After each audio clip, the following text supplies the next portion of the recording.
Hello everyone, আসসালামু আলাইকুম। কেমন আছেন সবাই? আশা করছি সবাই খুব ভালো আছেন আর সুস্থ আছেন। আমরাও আলহামদুলিল্লাহ ভালো আছি। আমার নতুন একটি ভিডিওতে সবাইকে ওয়েলকাম করছি। আই হোপ আজকের এই ভিডিওটি সবার কাছে খুব ভালো লাগবে।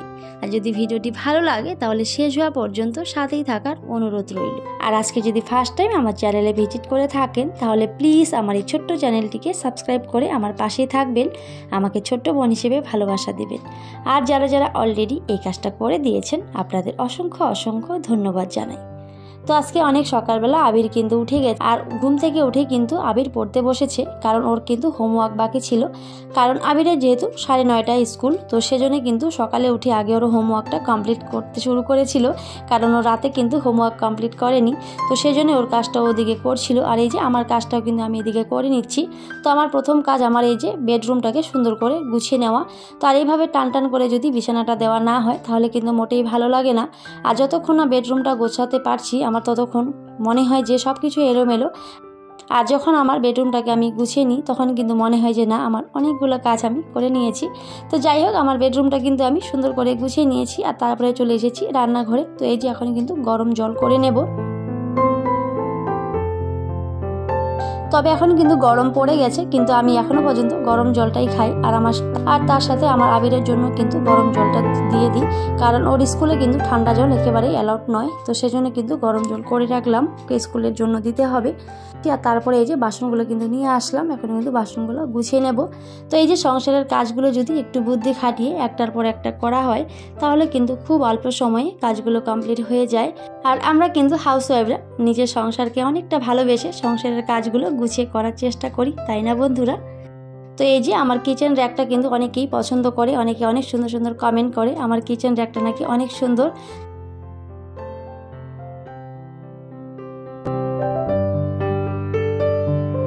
তো আমার কিন্তু বাসনগুলো ওদিকে সুন্দর করে গোছানো হয়ে গেছে। তো এই যে এখানে কিন্তু আমার চা পাতাটা শেষ হয়ে গেছিলো, তো সেটা এখন ভরে নেব।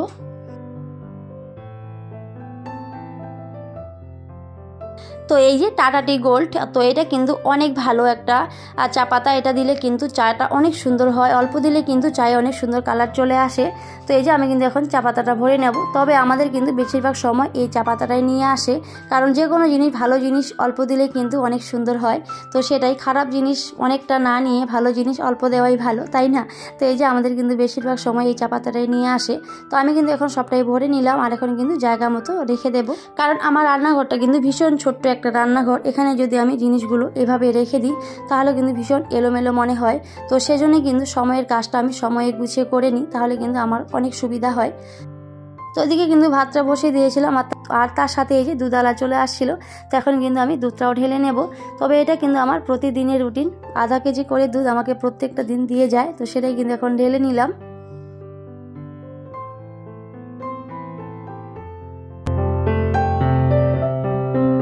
তো ওইদিকে কিন্তু আমি জলটা গরম দিয়েছিলাম ভাতের, আর এইভাবে যদি জলটা একটু গরম করে তারপরে যদি চালটা দেওয়া হয় তাহলে কিন্তু খুব তাড়াতাড়ি যে ভাতটা সেদ্ধ হয়ে যায়। তো এই যে আমি কিন্তু এখন চালটা দিয়ে নেব।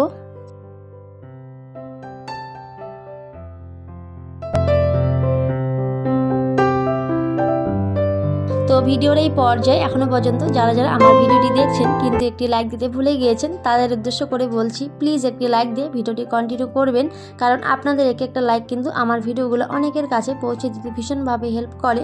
তো সবাইকে বলবো একটি লাইক দিয়ে ভিডিওটি কন্টিনিউ করবেন। আর এই যে আমি কিন্তু এখানে ভাতটা বসিয়ে দিলাম, কারণ আবিরের যে স্কুল আছে, তো সেই জন্য আবিরের জন্য কিন্তু আমি টিফিন দিয়ে দেবো।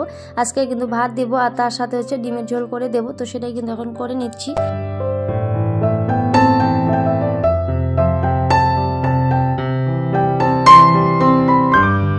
তবে আলুটা আবার আলাদা কেন সেদ্ধ দেবো, তো সেজন্য ভাবলাম যে ভাতের মধ্যে দিয়ে দিই, তাহলে কিন্তু আমার কাজটা খুবই সহজ হবে।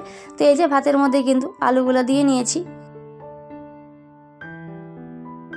তো ওইদিকে বসিয়ে দিয়ে কিন্তু এদিকে চলে এসেছি আবিরকে রেডি করাবো। তবে এই কাজটা কিন্তু আমার প্রত্যেকটা দিনের কাজ, ওকে রেডি করানো।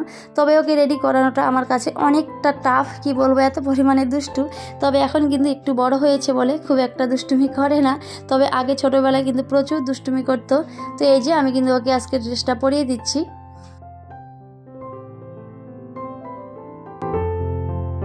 আর আজকে আবিরকে যখন ড্রেসটা পরাচ্ছিলাম তখন মনে হচ্ছিল সত্যি দেখতে দেখতে মনে হয় কত বড় হয়ে গেল। তো কী আর বলবো, সত্যি বাচ্চারা কিন্তু খুব তাড়াতাড়ি বড় হয়েই যায়। তো আবিরকে দেখে আমার এরকমই মনে হচ্ছিল যে আজকে মনে হচ্ছে অনেকটা লম্বা হয়ে গেছে, বড় হয়ে গেছে। তো সেটা দেখেও কিন্তু বেশ ভালো লাগছিল। তো এদিকে কিন্তু ওকে রেডি করে দিয়েছি। আর তারপরে এই যে এদিকে কিন্তু রান্নাটা হয়ে গেছে, তবে সেটা আর শেয়ার করিনি, কারণ অনেকটা তাড়াহুড়ার মধ্যে কিন্তু আমি রান্নাটা করে নিয়েছিলাম ডিমের ঝোল। তো সেটাই কিন্তু ওকে দিয়ে দিয়েছি, আর তার সাথে এই যে ওয়াটারটাও দিয়ে দিলাম। আর সকালবেলাটা আমার কাছে খুবই একটা টাপের বিষয়, মানে এত পরিমাণে চাপ থাকে সকালে ওকে রেডি করানো, ওর টিফিন রেডি করা, সকালের কাজ সত্যি অনেকটাই চাপ হয়ে যায়। তো সেজন্য কিন্তু খুব একটা বেশি ভিডিও করতে পারি না। তো ওকে কিন্তু আমি সব কিছু রেডি করে দিয়েছি। তো ওর বাবা ওকে নিয়ে চলে গেছে। তো তারপরে কিন্তু আমার কাজগুলো আমি করে নেব।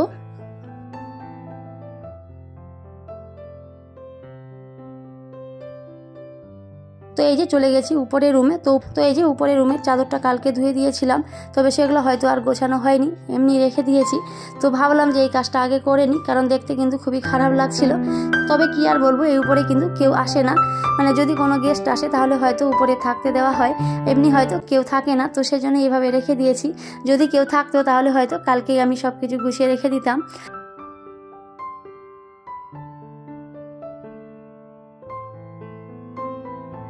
তবে এভাবে রেখে দিয়েছি, খুব একটা সমস্যা হয়নি, কারণ কেউ কিন্তু উপরে আসেনি।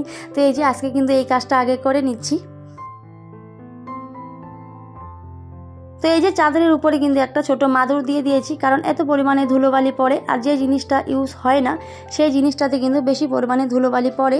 তো সেই জন্য কিন্তু চাদরের উপরে একটা মাদুর দিয়ে দিয়েছি, যদি ধুলোবালি পড়ে তো সেটাতেই পড়বে, তবে সেটা ধুয়ে দিতে কিন্তু খুব একটা সমস্যা আমার হবে না।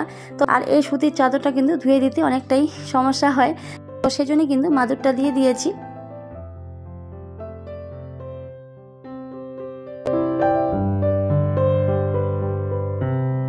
আর সুতির জিনিস যদি বেশি ধোয়া হয় তাহলে কিন্তু রঙগুলো খুব তাড়াতাড়ি নষ্ট হয়ে যায়। তো সেজন্য কিন্তু কম ধোয়াই ভালো। তো ওইদিকে কিন্তু আমি সুন্দর করে বিছানাটা গুছিয়ে নিয়েছি। আর তারপরে এই যে এখন কিন্তু রুমগুলো ঝাড়ু দিয়ে নিয়েছিলাম, তবে সেটা হয়তো শেয়ার করা হয়নি। তো এখন কিন্তু এই যে রুমটা আমি ভালো করে এখন ক্লিন করে নেব।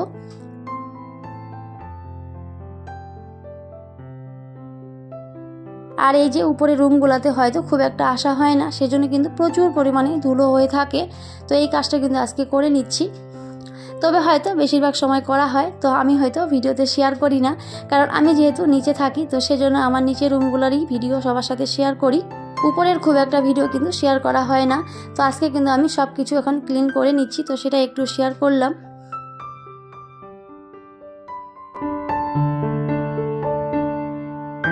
তো ভিডিওর এই পর্যায়ে একটা কথা মনে করে দিচ্ছি, আমি কিন্তু একজন সাধারণ গৃহবধূ। সাধারণ আমার সংসারের কাজকর্মগুলো আর আমার এই সাধারণ কাজকর্মগুলো ভিডিওর মাধ্যমে সবার কাছে তুলে ধরার চেষ্টা করি। আর আমার এই ভিডিওগুলি যদি আপনাদের কাছে একটু হলেও ভালো লেগে থাকে তাহলে প্লিজ আমার এই ছোট্ট চ্যানেলটিকে সাবস্ক্রাইব করে আমার পাশেই থাকবেন, আমাকে ছোট্ট বোন হিসেবে ভালোবাসা দেবেন। আর যারা যারা অলরেডি এই কাজটা করে দিয়েছেন আপনাদের অসংখ্য অসংখ্য ধন্যবাদ জানাই। ওদিকে কিন্তু ঘরের কাজগুলো কমপ্লিট হয়ে গেছিলো, তারপরে কিন্তু আমি স্নান করে নিয়েছি।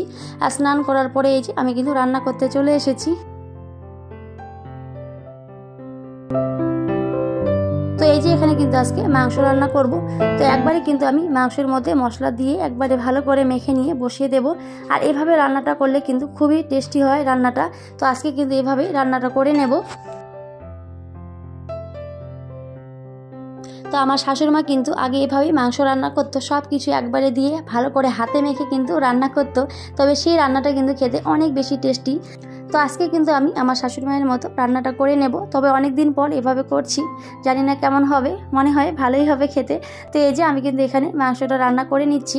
তবে হাজব্যান্ড শুধু মাংস নিয়ে আসেনি, তার সাথে কিন্তু কিছু মাছ নিয়ে আসছিল, তো সেগুলো কিন্তু রান্না করে নেব। তো ওইদিকে কিন্তু আমি মাছটাও সুন্দর করে ক্লিন করে নিয়ে এসেছি। আর এই যে আর তার সাথে কিন্তু মশলাগুলো রেডি করে নিয়েছি।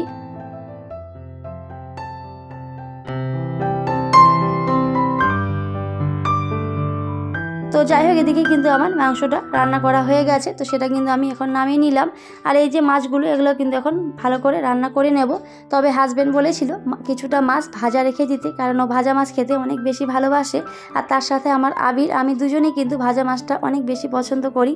তো এই যে কিছুটা মাছ ভাজা করব, আর বাকিটা কিন্তু চচ্চড়ি করে নেব। তো মাছগুলোতে এখন হলুদ লবণ দিয়ে ভালো করে মেখে তারপরে কিন্তু আমি ভাজতে দেব। তো ভিডিওর এই পর্যায়ে এখনও পর্যন্ত যারা যারা আমার ভিডিওটি দেখছেন কিন্তু একটি লাইক দিতে ভুলে গিয়েছেন, প্লিজ একটি লাইক দিয়ে ভিডিওটি কন্টিনিউ করবেন, কারণ আপনাদের এক একটা লাইক আমার ভিডিওগুলো অনেকের কাছে পৌঁছে দিতে ভীষণভাবে হেল্প করে।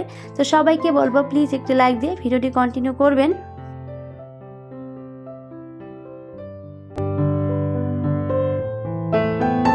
তো ওইদিকে কিন্তু কিছুটা মাছ ভাজা রেখে দিয়েছি, আর তার সাথে এখন কিন্তু বাকিটা আমি রান্না করে নেব। তো এই যে এখানে কিন্তু পেঁয়াজটা হালকা করে ভেজে তার সাথে আলুটা দিয়ে নিয়েছি, আর তার সাথে কিন্তু মশলাটাও সুন্দর করে দিয়ে নিয়েছি। তো এই যে পেস্ট করে রেখেছিলাম তার সাথে কিন্তু হলুদ, লবণ, জিরের গুঁড়ো, লঙ্কা গুঁড়ো সব কিছু কিন্তু একসাথে দিয়ে নিয়েছি, আর তারপরে দেওয়ার পরে কিন্তু মশলাটা দিয়ে নিয়েছি। তো মশলাটা দেওয়ার পরে ভালো করে কিন্তু ভেজে নিয়েছি, কারণ ভাজাটা কিন্তু ভালো করে ভাজতে হবে, তাহলে কিন্তু রান্নাটা অনেক বেশি টেস্টি হয়। তো ভালো করে একটু ভাজার পরে জল দিয়ে নিয়েছিলাম। তো জল দেওয়ার পরে কিন্তু আমি মাছগুলো দিয়ে নিয়েছি। তো মাছগুলো দেওয়ার পরে কিছুক্ষণ পর কিন্তু ধনিয়া পাতা দিয়ে নিয়েছি। তবে ধনিয়া পাতা দিলে কিন্তু তরকারির স্বাদটা অনেকটাই বেড়ে যায় আমার কাছে। তো ধনিয়া পাতার তরকারি আমার কাছে অনেক বেশি ভালো লাগে। তো যাই হোক, আমার কিন্তু রান্না বাড়া সব কমপ্লিট হয়ে গেছে। তো এই যে এখন কিন্তু আমি ইফতারের জন্য রেডি করে নেব। তো এখানে কিন্তু আমি কিছু তরমুজ, তার সাথে এই যে ছোলা, তো সব কিছু কিন্তু রেডি করে নিয়েছি। তবে এগুলো হয়তো শেয়ার করা হয়নি, কারণ সব কিছু শেয়ার করলে ভিডিওটা অনেক বড় হয়ে যাবে। তো যাই হোক, ওদিকে কিন্তু ইফতার করা কমপ্লিট হয়ে গেছিলো। তারপরে এই যে চলে এসেছি চা করে নিতে। তবে এই চাটা আমাকে খেতেই হবে, চা না খেলে একেবারেই ভালো লাগে না ইফতারের পরে। তো সেই জন্য কিন্তু চাটা করে নিলাম। তবে আমি কিন্তু এখানে আদা চা করে নিয়েছি, আর তার সাথে এই যে হাজবেন্ড কিন্তু এখানে বেকারি বিস্কুট নিয়ে আসলো, পুরো এক বয়াম নিয়ে আসছে। তো সেখান থেকে কিন্তু আমি দুটো নিয়ে নিলাম, সেটা দিয়ে কিন্তু চাটা খেয়ে নেব। তবে আজকের এই ভিডিওটি সবার কাছে কেমন লেগেছে সবাই অবশ্যই কমেন্টে জানাবেন। সবাই খুব ভালো থাকবেন, সুস্থ থাকবেন। সবাইকে টাটা, আল্লাহ হাফিজ।